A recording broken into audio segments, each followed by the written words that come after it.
Hello everyone.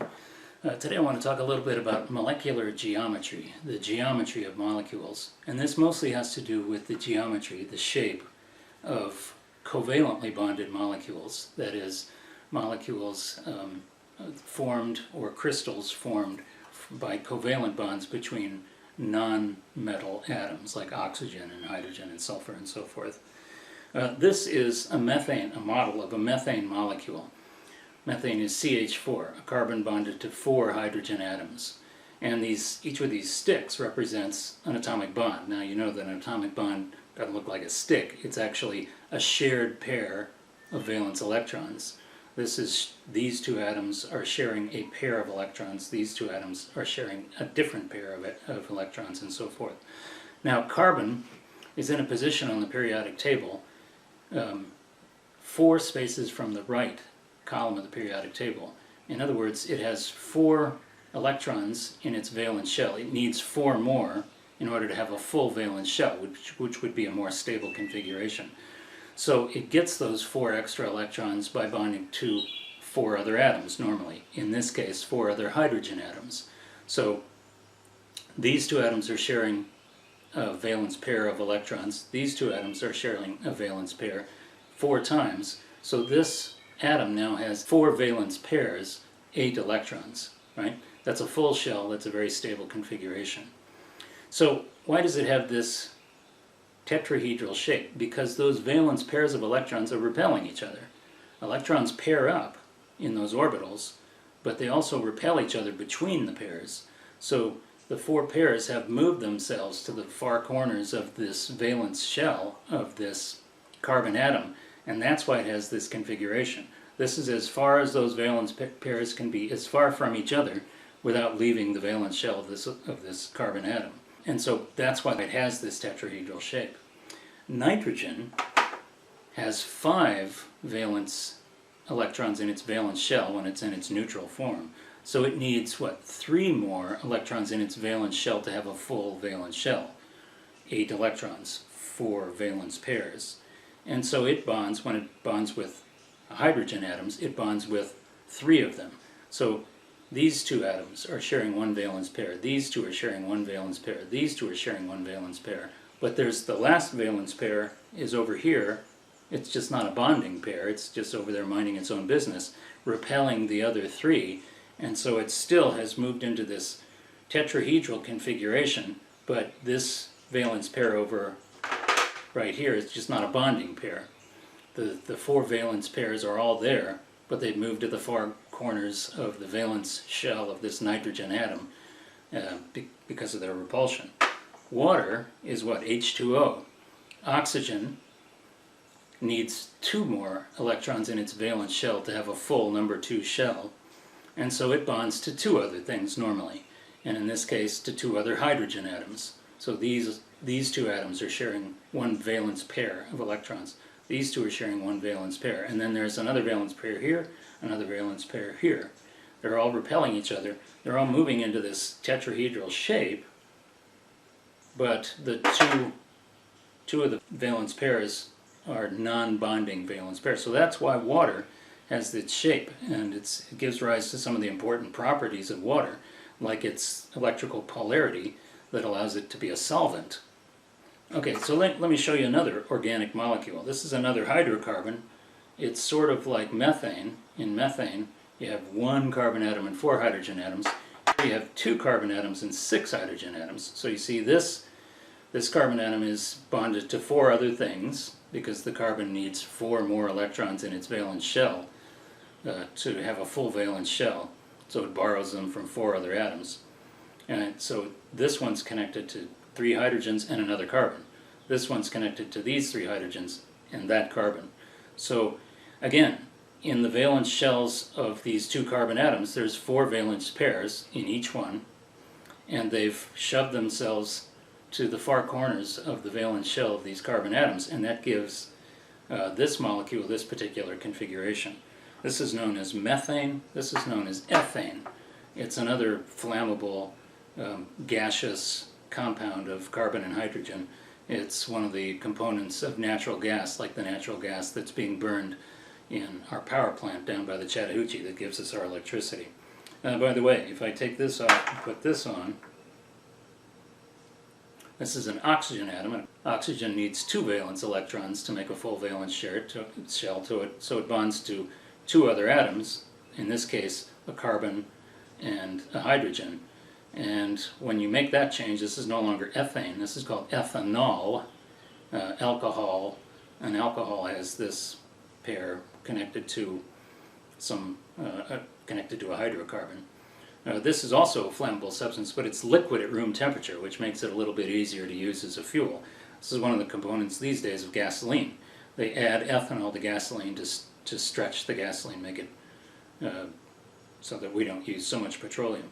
This is also the alcohol that's in alcoholic beverages. So this is the substance that has the psychoactive effect in your brain when you drink a beer or something. That's why you feel different, because of this thing. Let me show you some other covalently bonded materials. This is molecular nitrogen. Nitrogen requires 3 electrons in its valence shell to make a complete valence shell, which is more stable. And in molecular nitrogen, the nitrogen simply has a triple bond with another nitrogen atom. These bent springs are supposed to represent bonds, and so these 2 atoms are sharing 6 electrons, 3 valence pairs. Now the valence pairs in each of the nitrogen valence shells are still in this tetrahedral configuration, moved to far sides of the nitrogen valence shell. Let's see, the last valence shell will be here and here in these 2 nitrogen atoms. So this is called a multiple covalent bond. Nitrogen gas is molecular nitrogen, N2. Something like 80% of the air is nitrogen gas, and you breathe it in and breathe it back out. It doesn't interact with your body, partly because it's so strongly bonded together, because it's got a triple bond, that it's not very reactive.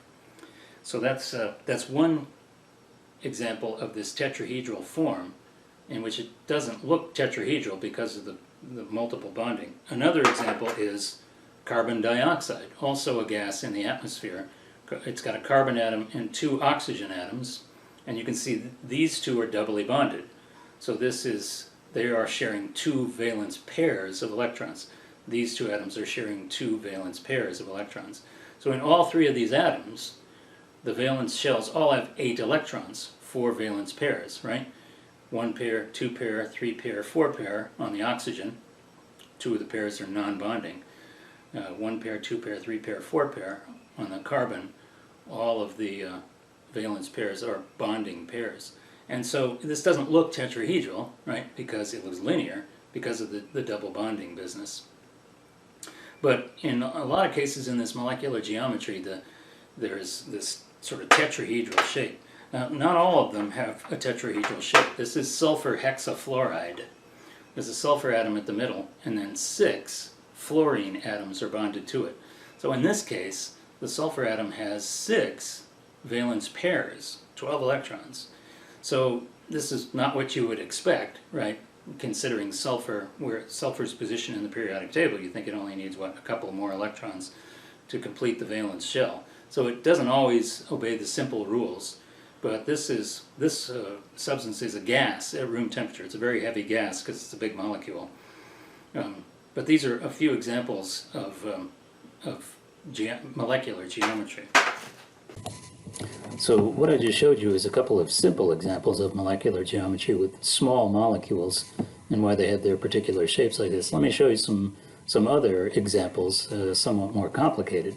So here's this protein molecule that has some function in our physiology, and you can see it has a very complicated structure, but the geometry of it really boils down to this tetrahedral shape between adjacent atoms.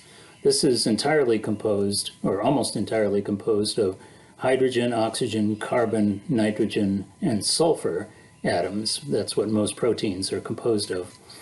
And so they're linked together in similar ways to those simpler molecules that I showed you before, but in a much more vast array.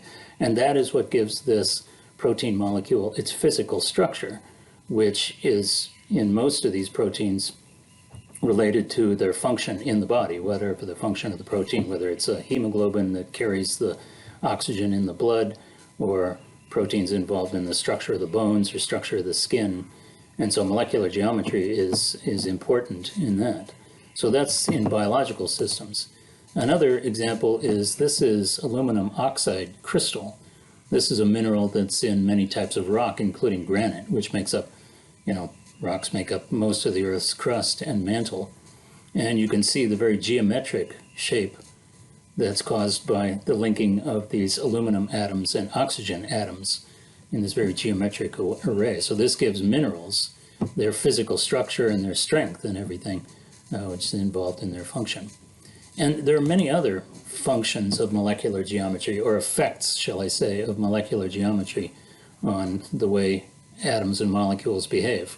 It can affect how reactive a molecule is, how it undergoes chemical reactions with other materials. And I mentioned in the case of water and other materials, it causes the molecules to be polar, that is, the electrical charge is unevenly distributed. That is what makes water such a good solvent. Most of our mass is water because it's this universal almost universal solvent, and all these nutrients float freely through it where they can be carried around to places where they're needed. And that's caused by the geometry of the water molecule. The geometry of a molecule can determine the physical phase that a material is in at a given temperature, solid, liquid, or gas. Color can be a function of the geometry of a molecule. The way it scatters light is dependent on that geometry. And ferromagnetism, or refrigerator magnets, are ultimately due to the geometry of the way the atoms cling together.